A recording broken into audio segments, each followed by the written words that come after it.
Hello and welcome back to the Hexagonal TDD and Ruby screencast series. My name is Matt Parker. This is the second episode. In this episode, we're going to create a Rails application to consume the use case that we created in the first episode. Before we do that, though, let me just catch you up on a couple of commits that I've made since the last episode. The first, I simply pulled the fake whiteboard repo out into its own separate file, which will, of course, make it easy to access later, and you'll see why later in the episode. The second commit I made was updating the format of the errors that we send back slightly. Previously, the meaning of this key in this field and the value was implicit, and now I've simply made it explicit by calling it field invalidation. That's really just a convenience for clients, and you'll see us take advantage of that in a little bit. Okay, so I've generated a Rails application inside our plugins folder. I did it with this command, Rails new skip active record, skip test unit, skip spring, and then I give it a name, whiteboard web. And in fact, let me go ahead and boot this application up, and I'll show you that it does absolutely nothing yet. While it's booting though, let me show you in the gem file, I added both the whiteboard gem, of course, so that we can consume that use case. And I also added Slim, which is a templating engine, not unlike Camel if you're familiar with it, simply because I can't bring myself to write HTML myself anymore. I need something to generate it for me. Sorry. So let's drop that, and let's go check out our application. So when I boot it up and run localhost 3000, you can see there's nothing there yet. Our goal is to use that create whiteboard use case, so we're probably going to need a route for our, I can say resources whiteboards to be able to get to it. So let's say whiteboards new, and of course there's no whiteboards controller yet. Okay, well I don't see anything to TDD yet. Why don't we just go ahead and generate this? Whiteboards controller. Okay, so class whiteboards controller. Here it's from application controller. Okay, and of course now it says, hey, I don't know what this new action is. We can fix that by creating a view. Let's call it whiteboards new HTML Slim. Let's just make sure that works. And it does. Okay, cool. So hi probably isn't very useful. If you've used Rails for a while now, you're probably familiar with Form 4, of course. In fact, maybe you've moved on from the standard Rails form helpers like Form 4 and started to use things like Simple Form or Formtastic. Form 4, the interesting thing about it is that it's geared to really work with active model compliant models, and we don't have anything like that here. So we'll just drop back slightly and use a form tag. And of course we need a label for the name. And we need a text field. Oops, that's not what I meant to do. We need a text field, there we go, for the name. Let me break, and then let's create a submit tag. Okay, so let's see how that looks. There it is. Let's see what happens if I try to create something. There we go. Okay, so there's no create action. Makes sense. Let's go generate it. Def create. And now we can use our create whiteboard use case. We need to give it the name, which of course just comes from the params. We need to give it the GUI, which is of course just ourself. And we need to give it a repo. And here's the interesting bit. We don't have a real repo. All we have is a fake repo. But actually, why don't we just use the fake repo? We're not shipping this to production right now. Our fake repo we know because we made it conform to the contract for a real repository. Behaviorally from the outside looks like it's doing a real thing. We just noted that underneath the hood it's cheating. It's just putting stuff in memory, which means that we could use it if we make sure that we initialize it on boot. So let me go grab it. It's up here, spec, fake whiteboard repo, there we go. And now that we've got it, we can just say config whiteboard repo, fake whiteboard repo.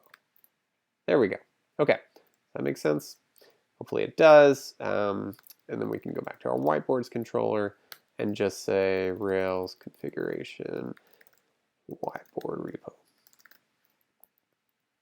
There. Okay, I think that should work. Let's run that. Hey, there we go.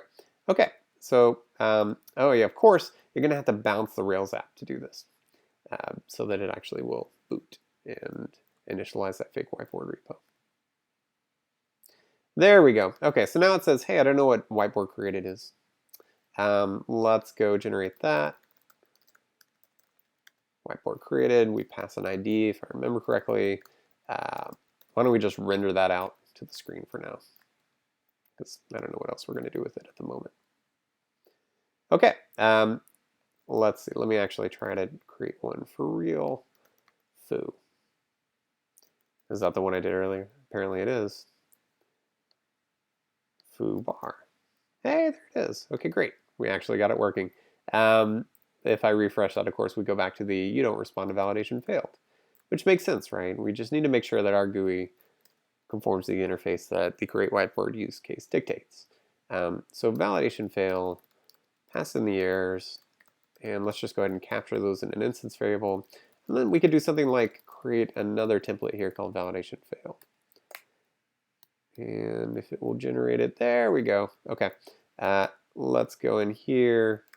If we go back to new, I could just copy all of this, go into validation failed.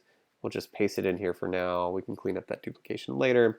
And then let's go render out our errors. So we could say something like partial error collection errors.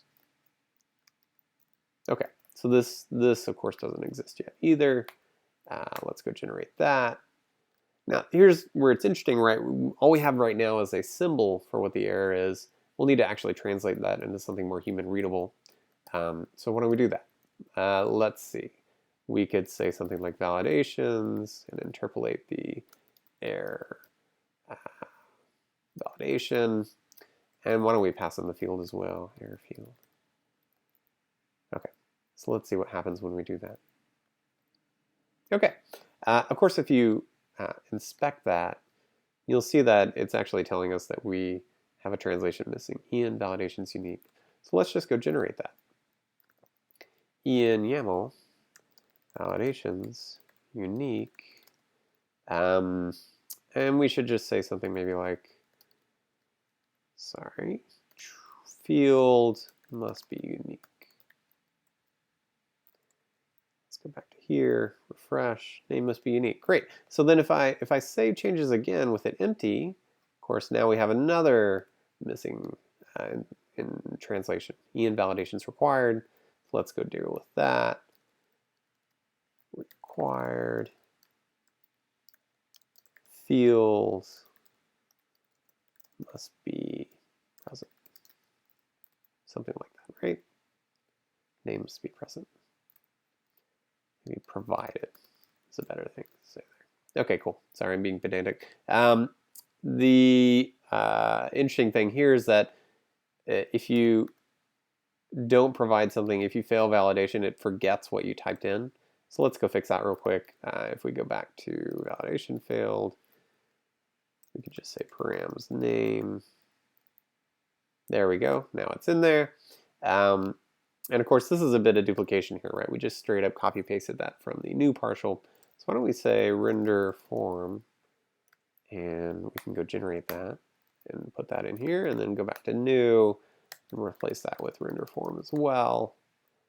Let's see if this all works now. Foobar Baz.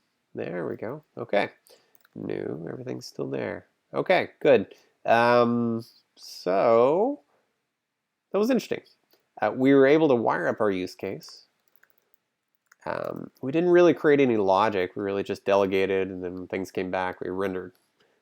There's no logic in the views. There's no conditionals. This is what you call, or what you might arguably say is a humble object. There's no real logic here, right? You know, and it's nice if you can make all of your kind of code at the boundaries, at the kind of periphery of your system where you start to interact with the real world. If you can make all those humble, because those are the hardest and most expensive things to test. I don't think that writing a feature test that spins up a browser behind the scenes and pokes around and runs through all this is quite warranted yet. That doesn't mean it won't be warranted in the future, because the reality is we're dealing with a dynamically typed language. There's no compile time guarantees about the wiring and that we've got all the types correct. So you will likely want that later. But for now, we don't need it, and that's okay. If you want to learn more about the humble object pattern, by the way, check out this screencast by Uncle Bob, episode 23, Mocking Part 1, where he talks about the humble object pattern and a lot of other great stuff too. And I think it'll explain it in much more detail. Okay, great. So in the next episode, we're going to create a real persistence plugin, and we're going to do TDD in that episode. The fun thing is we won't actually write the tests because they're already written. We're just going to use the contract we created in the first episode to TDD our real concrete persistence plugin. So join me next time. Thank you.